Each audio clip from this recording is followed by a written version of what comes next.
The night sky over Siberia turned bright orange on December 14, 2031. Farmers in small villages looked up from their work. Children pointed at the sky. A ball of fire fell from the heavens, leaving a trail of smoke behind it. The ground shook when it hit the frozen earth. Windows broke in houses 50 kilometers away. Birds flew in every direction, screaming in fear. The Russian military arrived first. They found a crater 3 kilometers wide. In the center of that crater sat something that changed human history forever. It was a ship, not a plane, not a satellite. A ship from another world. The metal was black and smooth, like glass mixed with shadow. Strange symbols covered its surface. Parts of it still glowed with a soft blue light. Even though most of the ship was broken and burning, news spread fast. Within hours, every government on Earth knew about the crash.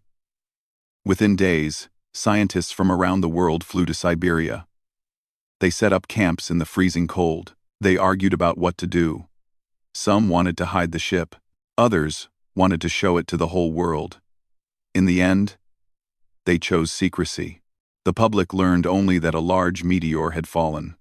Nothing more. Dr. Una Park arrived 3 weeks after the crash. She was a physicist from Seoul, known for her work on energy systems that most people could not understand. She was 34 years old, with sharp eyes and a calm voice. When she first saw the alien ship, she stood in silence for a long time. Snow fell around her. Her breath made small clouds in the cold air. She felt like she was looking at a door to another universe. "It is beautiful," she whispered. The man standing next to her laughed. His name was Taeho Kang, an engineer with messy hair and oil stains on his jacket. He was younger than Yuna, maybe 28. And he never stopped moving. His hands were always busy, always touching things, always taking things apart. "Beautiful?" Taeho said.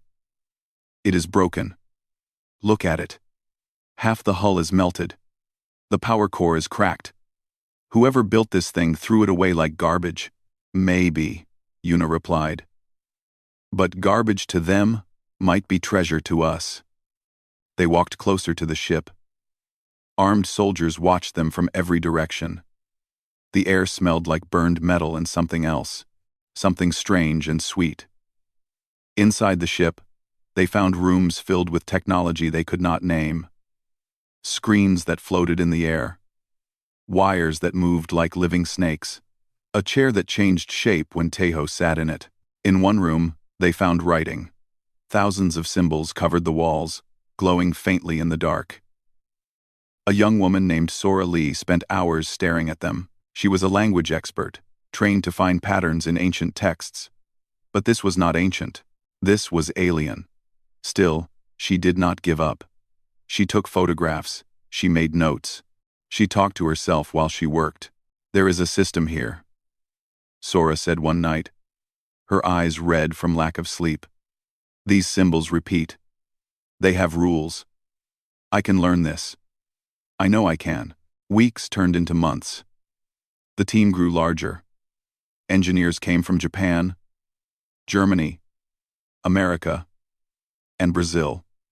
Physicists arrived from India and France. They lived in underground bunkers built around the crash site. They worked 18 hours a day. They made discoveries that should have taken decades. Taeho was the first to understand the power core.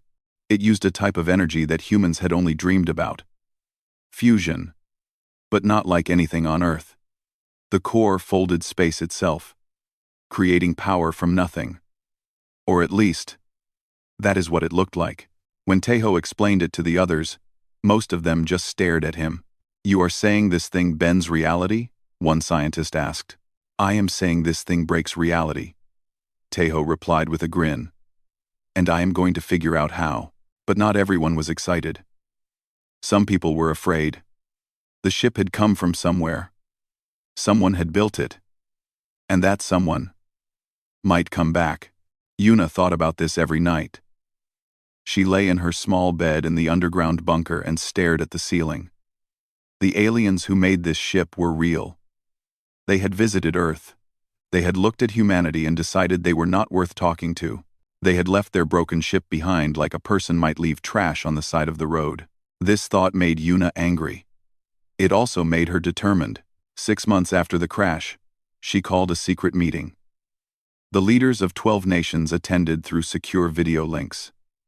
Yuna stood in front of a screen, showing images of the alien ship. "We have a choice," she said. "We can hide this technology. We can study it slowly and carefully. We can be afraid. Or we can use it. We can build something new. We can prepare for the day when the ones who made this ship come back." "And what happens when they come back?" the American president asked.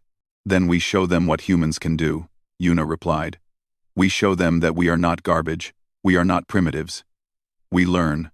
We grow. We fight." The room was silent for a long moment. Then, one by one, the leaders agreed. They would work together. They would share everything they learned. They would build in secret, hidden from the eyes of the galaxy. They called the project Rebirth. Tejo threw himself into the work. He barely slept. He barely ate. He pushed his team harder than anyone thought possible. Some people called him crazy. Others called him a genius. He did not care what they called him. He only cared about results. One night, Yuna found him alone in the engine room of the alien ship. He was sitting on the floor, surrounded by pieces of alien technology. His hands were shaking. "Tejo," she said softly, "you need to rest." He looked up at her. His eyes were wet. "My brother died because of this ship," he said. "When it crashed, it activated defense drones. They killed 47 people before we shut them down. Minho was one of them. He was 19 years old. Yuna sat down next to him. She did not speak. She just sat with him in the darkness. "I am going to make them pay," Tejo whispered. "Not with anger. With results. I am going to take their garbage and turn it into something that makes them afraid. I am going to make them regret ever coming to our planet." Yuna put her hand on his shoulder. "Then let us do it together," she said. Outside, the Siberian wind howled. Snow buried the crater a little more each day. But underground, humans were building something new. Something the galaxy had never seen before. Something born from trash and pain and stubborn hope. The aliens had thrown away a broken ship. Humanity was about to turn it into a weapon. 5 years changed everything. The frozen crater in Siberia became a memory. The real work happened somewhere else now, deep beneath the Gobi Desert in Mongolia. The underground facility stretched for kilometers in every direction. It had laboratories, factories, living quarters, and training centers. More than 10,000 people lived and worked there, hidden from the world above. Yuna Park walked through the main corridor every morning. She was 39 now, and gray hairs had started to appear near her temples. But her eyes were still sharp. Her mind was still hungry. She nodded to the engineers and scientists she passed. They all knew her name. They all respected her. Some of them even feared her a little, because she demanded perfection and never accepted excuses. The project had grown beyond her wildest dreams. They had decoded most of the alien writing. They understood the basic principles of the alien technology. They had built working copies of some systems. Small things at first. Lights that floated in the air. Communication devices that worked faster than anything on Earth. Medical tools that could heal wounds in minutes. But the real prize was still waiting. The power core. Tejo had spent 5 years trying to fix it. He had failed 100 times. He had burned his hands, broken his bones, and nearly killed himself twice. But he never stopped. He rebuilt the core from scratch, using alien materials mixed with human steel. It was ugly. It looked like a ball of wire and metal thrown together by a child, but it worked. Sometimes. The problem was control. The core produced more power than 1,000 nuclear plants. But that power came in waves. Unpredictable and dangerous. One wrong move, and the whole facility could disappear in a flash of light. That is when Junho Baek entered the story. Junho was 23 years old when he joined Rebirth. He came from a small town in the south of Korea. where his father repaired cars and his mother sold vegetables in the market. No one in his family had ever gone to university. But Junho was different. His teachers called him a genius. He saw patterns that others could not see. He understood math the way other people understood breathing. He arrived at the underground facility on a cold morning in March. Taeho was the one who met him at the entrance. The older engineer looked at the young man with doubt in his eyes. "You are the famous Junho Bake?" Taeho asked. "You look like a college student." "I am a college student," Junho replied with a small smile. "But I think I can help with your power problem." Taeho laughed. "Many people have said that. All of them were wrong. Then let me be wrong too," Junho said. "What do you have to lose?" Taeho took him to the core chamber. Junho stood in front of the alien power source for 3 hours without speaking. He did not touch anything. He just watched. He watched the lights pulse. He watched the energy flow. He watched the patterns that no one else could see. When he finally spoke, his words changed everything. "You are thinking about this wrong," Junho said. "This is not a power source. It is a doorway." Taeho frowned. "A doorway to what?" "To everywhere," Junho replied.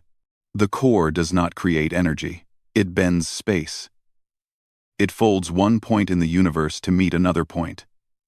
The power comes from the friction of reality rubbing against itself." Taeho stared at him. "That is impossible. 6 years ago, alien ships were impossible," Junho said. "Now there is one buried in Siberia. Maybe we need a new definition of impossible." Over the next year, Junho and Taeho worked together. They fought constantly. They screamed at each other in the laboratory. They threw tools across the room. But they also made progress. Junho designed a new control system based on his theories. Taeho built it with his hands. Together, they stabilized the core for the first time in history. The day they succeeded, Yuna was there to witness it. The core hummed with a steady blue light. No explosions, no failures, just smooth, endless power. "We did it," Taeho whispered. He looked like he might cry, but Yuna was already thinking ahead. "This is not the end," she said. "This is the beginning. We can build ships now. Real ships. Ships that can cross the solar system in seconds." Not everyone shared her excitement. In another part of the facility, a woman named Minji Oh studied the same technology with different eyes. Minji was a former naval commander, recruited to lead Rebirth's defense planning. She was 45 years old, tall and strong, with a voice that made soldiers stand straight. Minji saw weapons where Yuna saw tools. "If we can fold space to travel," Minji said in a meeting one day, "then we can fold space to attack. Imagine a missile that appears inside an enemy ship. Imagine a bomb that materializes in their engine room. They would have no warning. No defense." Some people in the room looked uncomfortable. Others leaned forward with interest. Sora Lee, now the head of the language division, raised her hand. "We have been reading more of the alien texts," she said. "I found something important. The ones who built this ship, they call themselves the Velen Empire. They control thousands of star systems. They see species like us as insects. Lower than insects. They have destroyed entire civilizations for fun." The room went quiet. "If they come back," Minji said slowly, "and they will come back. We need more than hope. We need guns." Yuna closed her eyes. She had dreamed of using this technology to explore the stars, to meet other species, to learn and grow. But she was not naive. She had read the alien texts too. She knew what the Velens thought of humanity. She knew what they did to primitive worlds. "Build the weapons," Yuna said finally. Her voice was heavy. "But never forget why we build them. We build them to protect. We build them to survive. We do not build them to become monsters ourselves." Minji nodded. "Agreed." 3 months later, a Velan scout ship appeared at the edge of the solar system. It stayed for 6 hours, scanning Earth with sensors that could see through mountains. Then, it left, folding away into the darkness of space. The underground facility went into high alert. Alarms rang through every corridor. Scientists ran to their stations. Soldiers grabbed their weapons. In the control room, Yuna stood with Taeho, Junho, Minji, and Sora. They watched the data from their own sensors. The Velen ship was gone now, but the message was clear. They know we are here, Sora said. They know we have changed. How long do we have? Yuna asked. Minji pulled up a calculation on her screen. Based on what we know about their fleet movements, maybe 18 months. Maybe less. Taeho cracked his knuckles. Then we have 18 months to build the biggest gun this galaxy has ever seen.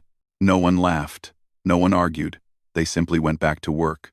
Above them, the desert sun rose and set. Rose and set. Time moved forward like a river rushing toward a waterfall.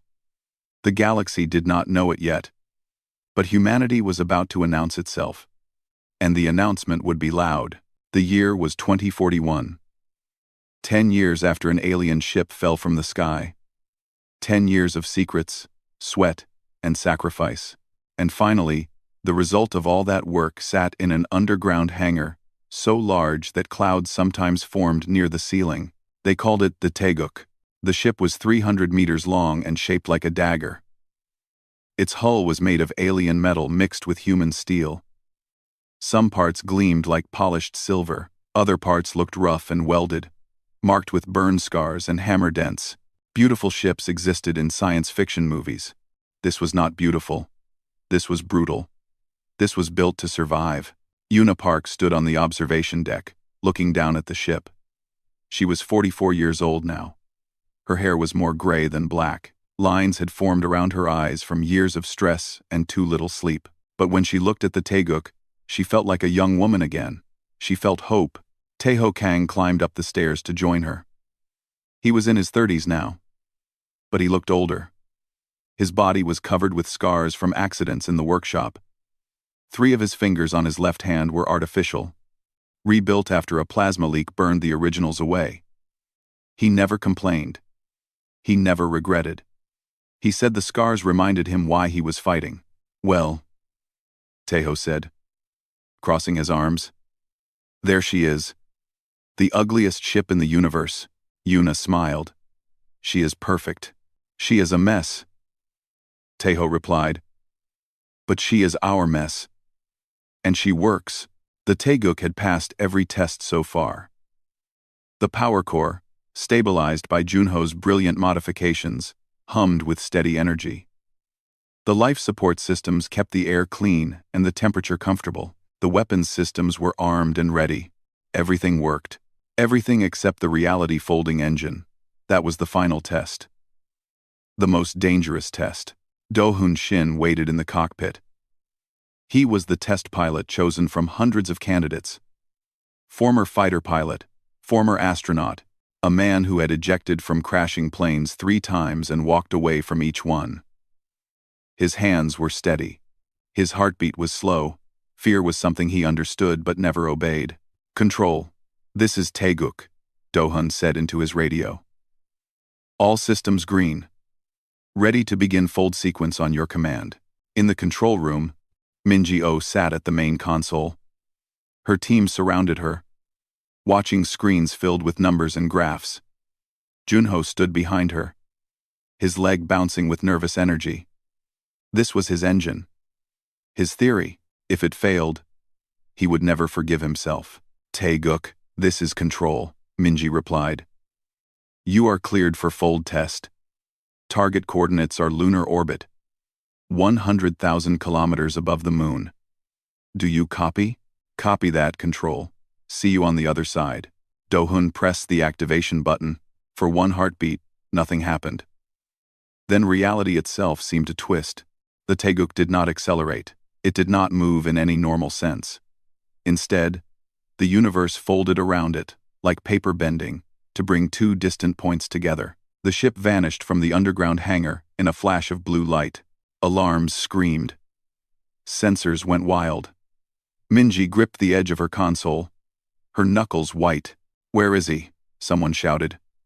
Where did he go? Junho pushed forward, his eyes locked on the tracking screen. Numbers scrolled past. Then a signal appeared. A green dot, blinking steadily, exactly where it should be. Lunar orbit, Junho whispered. He made it. He made it. The control room exploded with cheers. People hugged each other. Some cried. Years of work, years of doubt, years of failure, all of it had led to this moment. Do-hoon's voice crackled through the speakers. Control, this is Taeguk. I am in lunar orbit. Travel time was 0.3 seconds. All systems normal. The view up here is amazing. Minji allowed herself a small smile. Good work, Taeguk. Now bring yourself home. The ship folded back to Earth, appearing in the hangar as suddenly as it had vanished. When Do-hoon climbed out of the cockpit, the entire team was waiting for him. They lifted him onto their shoulders. They chanted his name. For one night, the underground facility felt like a place of joy instead of endless work. But joy did not last long. The next morning, Sora Lee arrived at the daily briefing with dark news. I intercepted a Velen transmission, she said. Her face was pale. Her hands trembled slightly as she placed a datapad on the table. They are sending a cleansing fleet. 47 warships. They will arrive in approximately 18 months. The room fell silent. Cleansing fleet, Yuna repeated. What does that mean? Sora swallowed hard. In the Velen language, cleansing means total destruction. They plan to burn every city on Earth, kill every human, remove all evidence that we ever existed. To them, we are a contamination that must be erased. Minji stood up. Her jaw was tight. Her eyes burned with cold fire. Then we make them regret that decision. We have a ship that can fold space. Now we need weapons that can end wars. Taeho grinned. It was not a happy grin. It was the grin of a man who had been waiting for this moment. I have been working on something. I call it the Echo Cannon. He explained the concept. The Echo Cannon used the same folding technology as the ship's engine, but in reverse. Instead of moving the ship, it moved the weapon. A missile, a bomb, or even a simple metal slug could be folded directly inside an enemy vessel. No shields could stop it. No armor could block it. The weapon would simply appear where it needed to be. Imagine their reactor core, Taeho said. Now imagine a bomb appearing inside it without warning. Boom. No more ship. The room was quiet. The idea was terrifying. It was also exactly what they needed. Build it, Yuna said. Her voice did not shake. Her eyes did not waver. Build it fast. The next year became a blur. The Taeguk was upgraded again and again. More weapons, stronger shields, faster engines. 12 smaller ships were built using the same principles. They were not as powerful as the Taeguk, but they were fast and deadly. Pilots trained day and night. Engineers worked until they collapsed. Scientists pushed the boundaries of physics further than anyone thought possible. The world above continued normally. But beneath the desert, humanity prepared for war. Do-hoon led the pilot training program. He pushed his students hard, harder than they thought they could handle. Some washed out, others rose to the challenge. By the end, he had a squadron of 12 pilots who could fly through hell and come out smiling. On the last night before the Velan fleet was expected to arrive, Yuna gathered everyone in the main hangar. 10,000 people stood in rows, looking up at the Taeguk and the 12 ships flanking it. Tomorrow, we fight, Yuna said. Her voice echoed through the massive space. We fight for our families. We fight for our planet. We fight for every human who ever looked at the stars and wondered if we were alone. The answer is no. We are not alone. And tomorrow, we prove that we deserve to be here. She raised her fist. For Earth, 10,000 voices answered as one. For Earth. Above them, the ships waited. The weapons were loaded. The engines hummed with power. The galaxy was about to learn what humans could do when pushed to the edge. And the lesson would be unforgettable. The Velen cleansing fleet arrived on a cold January morning in 2043. 47 warships appeared at the edge of the solar system, like wolves circling a wounded animal. Each ship was massive, 10 times larger than the Taeguk. Their hulls were smooth and white, decorated with golden symbols of the Velen Empire. They moved in perfect formation, elegant and deadly. Admiral Vorik stood on the bridge of his flagship, the Divine Judgment. He was tall for a Velen, with pale blue skin and 4 eyes that could see in every direction at once. Gold medals covered his chest. He had commanded more than 30 cleansing operations. He had erased entire species from existence. To him, this mission was routine. Boring, even. "Begin standard extinction broadcast," Vorik ordered. His voice was calm, almost bored. A communication officer pressed a button. The message went out on all frequencies, aimed at the primitive blue planet in the distance. The message was simple. It was also final. Inhabitants of the third planet, you have been judged by the Velen Empire and found unworthy. Your species represents a contamination of resources and space. In accordance with imperial law, your world will be cleansed. Your structures will be destroyed. Your populations will be eliminated. Your memory will be erased. Do not resist. Resistance is meaningless. Glory to the Empire. Vorik expected silence. Primitive species never replied. They were too busy screaming or hiding or praying to their primitive gods. The Valens would sweep in, burn everything, and return home before dinner. But Earth replied. The voice that came through the speakers was female, clear, and spoke perfect Velen. It was Hyeri Yoon, Rebirth's communications director. She had spent 2 years learning the alien language from Sora's translations. She had practiced this message 1,000 times. Velen Fleet. This is the United Earth Defense Command. We reject your authority over our world. We reject your claim to our space. We reject your judgment. You have 24 hours to leave our solar system. If you do not leave, we will destroy you. This is your only warning. On the bridge of the Divine Judgment, silence fell. Every officer stopped moving. Every eye turned to Admiral Vorik. The Admiral's face showed something that his crew had never seen before. Confusion. Then he laughed. The insects have learned to speak, Vorik said. How amusing. Navigation. Calculate approach vector. All ships. Advance to combat positions. Let us teach these creatures the cost of arrogance. The fleet moved forward. 47 ships glided through space toward Mars, where sensors indicated a small group of enemy vessels waiting. Vorik did not feel worried. His ships had shields that could stop nuclear weapons. His guns could melt continents. What could primitives possibly do against the might of the Empire? The Taeguk rose from Earth's atmosphere like a phoenix emerging from flames.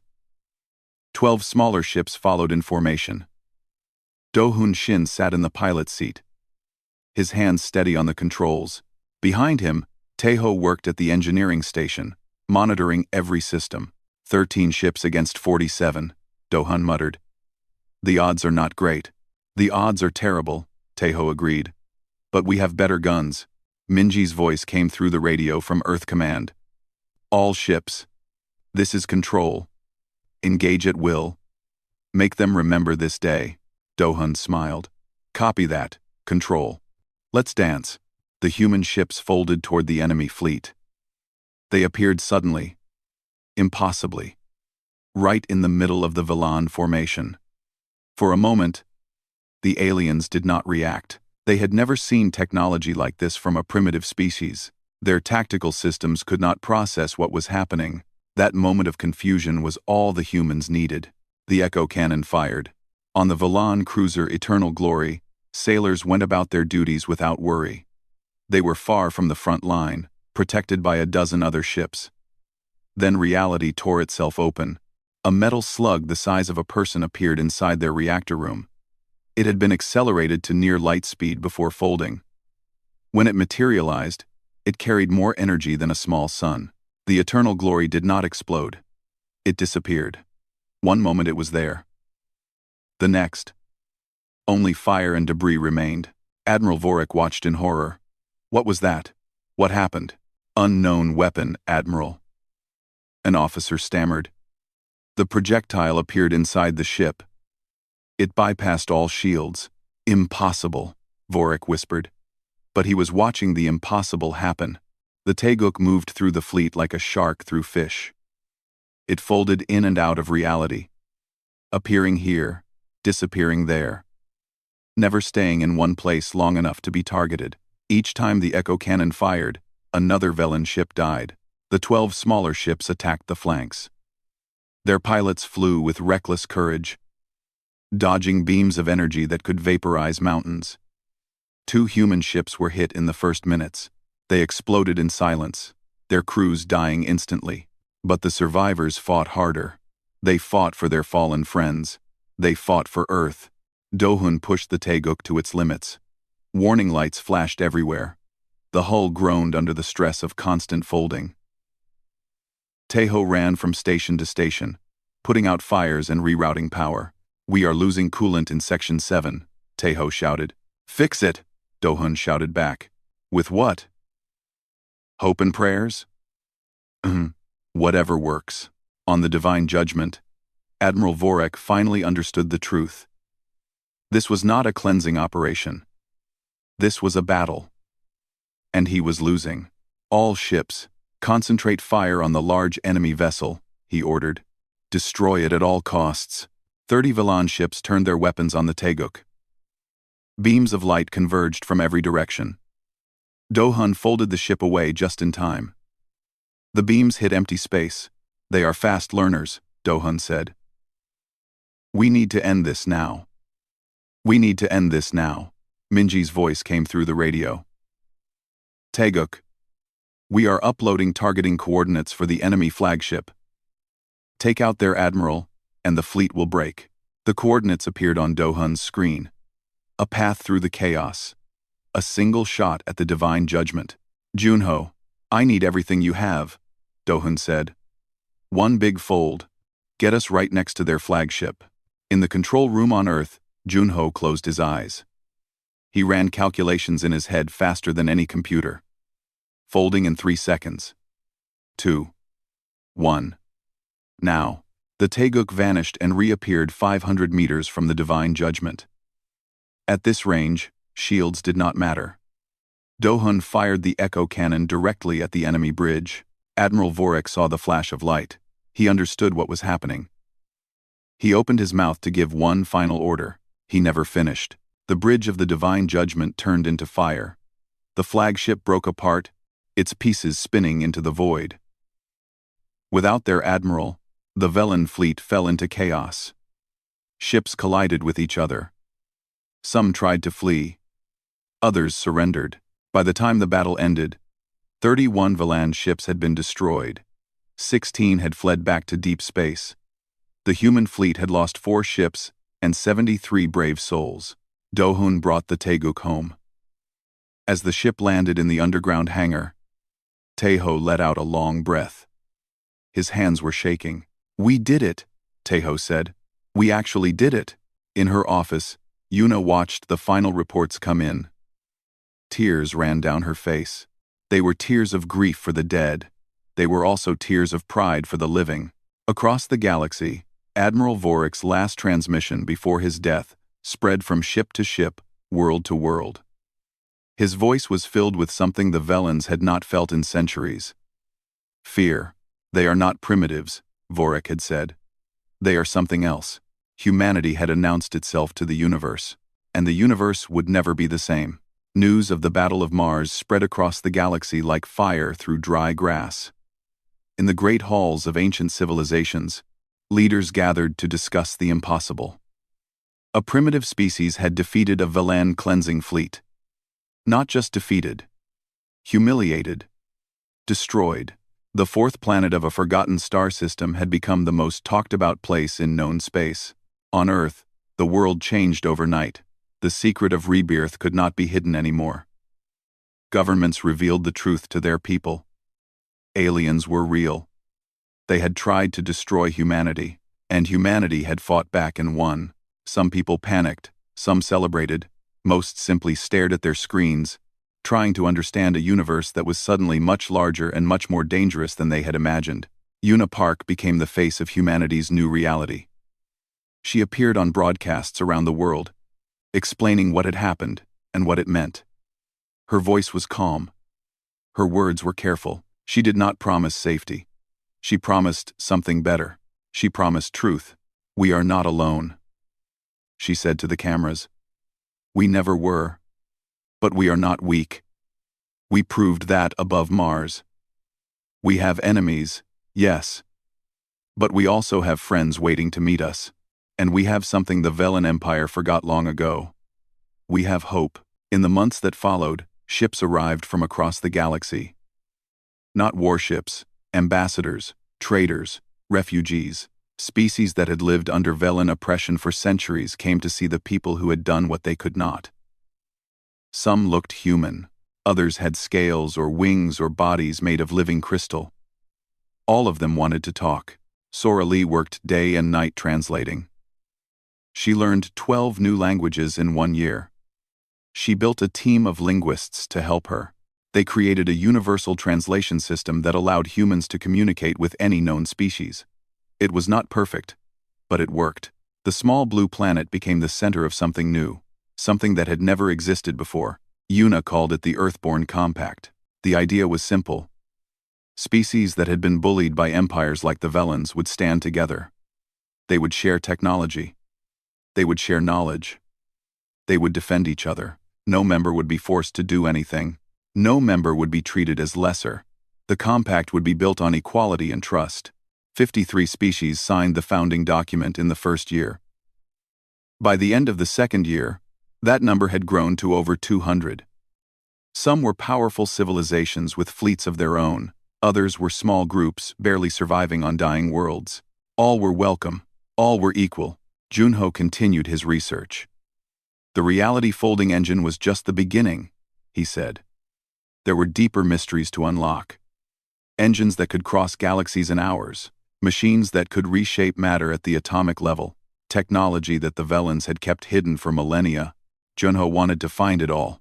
"The universe is bigger than we imagined," he told Yuna one night, staring at maps of distant stars. "And we have so much to learn." Minji-Oh transformed Earth's defense forces into something new. She called it the Stellar Guard. Young men and women from every country trained together, flew together, fought together. Do-Hun Shin led the training program, pushing pilots harder than ever before. The Guard grew from dozens to thousands. They patrolled the solar system and beyond, ready to answer any call for help. But not everyone looked toward peace. The Velen Empire was wounded, not dead. In their capital, far across the galaxy, the Imperial Senate debated what to do about the human problem. Some wanted revenge. Others counseled caution. The humans had proven dangerous. Perhaps it was better to leave them alone. Taeho Kang did not want to wait for their decision. "We need to send them a message," he argued in a strategy meeting. "Not a threat. A message. We need them to understand who they are dealing with." Yuna frowned. "What kind of message?" Taeho smiled. It was the same smile he had worn for years, part defiance, part madness. "I want to visit them. In person. On their homeworld. I want to stand in front of their Senate and tell them exactly what we are." Everyone in the room thought he was crazy. Some said it out loud. But Taeho was serious. He had spent his whole life turning impossible ideas into reality. Why stop now? After long debates, the council agreed. Taeho would travel to the Velen homeworld on a diplomatic mission. He would bring a small crew and a single ship. He would speak for humanity. It was the most dangerous job anyone had ever volunteered for. The journey took 3 weeks. The Taeguk folded through space, past stars and nebulae and wonders that human eyes had never seen. Taeho spent most of the trip alone, preparing his words. He thought about his brother Minho. He thought about all the people who had died so that humanity could survive. He thought about the future they were building. When the Taeguk arrived at the Velen homeworld, it was surrounded immediately by 100 warships. Weapons locked onto the small human vessel. Voices demanded surrender. Taeho broadcast his response in perfect Velan. "I am Taeho Kang of Earth. I come to speak to your Senate. You can try to stop me. But you should know that I am very stubborn, and my ship is very fast. Perhaps the Velans were curious. Perhaps they wanted to see the face of the enemy who had humiliated them. Whatever the reason, they let him land. The Velan Senate chamber was enormous, carved from white stone that glowed with inner light. Thousands of senators sat in rising rows, their 4 eyes fixed on the small human who walked into the center of the floor. Guards stood everywhere, hands on weapons. The air was thick with tension. Tejo looked around. He saw fear in some eyes, hatred in others. He saw politicians who had ordered the deaths of billions. He saw the face of an empire built on arrogance. He was not afraid. "I came here to deliver a message," Tejo said. His voice echoed through the chamber. 12 years ago, one of your ships crashed on my world. You thought it was garbage. You threw it away like something worthless. You did not even bother to destroy it. Because to you, we were insects. Animals. Nothing." He paused. The silence was complete. "We took your garbage," Tejo continued. "We studied it. We learned from it. We improved it. And then we used it to destroy your fleet. Your admiral died screaming. Your empire trembles. All because you underestimated us." Some senators shifted in their seats. Guards gripped their weapons tighter. "I did not come here to threaten you," Tejo said. "I came here to teach you something. We are humanity. We do not break. We adapt. We overcome. You can hate us. You can fear us. You can even try to destroy us again. But you will fail. Because we will never stop fighting. We will never stop growing. And we will never, ever, bow to anyone." He smiled. "So here is my advice. Leave us alone. Learn to respect us. Or face us again and see what happens. The choice is yours. But choose carefully. Because next time, we will not be so gentle." Tejo turned and walked out of the chamber. No one tried to stop him. No one said a word. The silence followed him all the way back to his ship. As the Teguk folded away from the Velan homeworld, Tejo allowed himself a moment of satisfaction. He had done what he promised. His dead brother. He had made them afraid. Back on Earth, Yuna watched the stars from the roof of the facility. The Earthborn Compact was growing. The Stellar Guard was strong. Humanity was no longer alone in the universe. They had turned garbage into glory. They had turned fear into hope. And this was only the beginning. The story of humanity among the stars had just started. And it would be a story worth telling.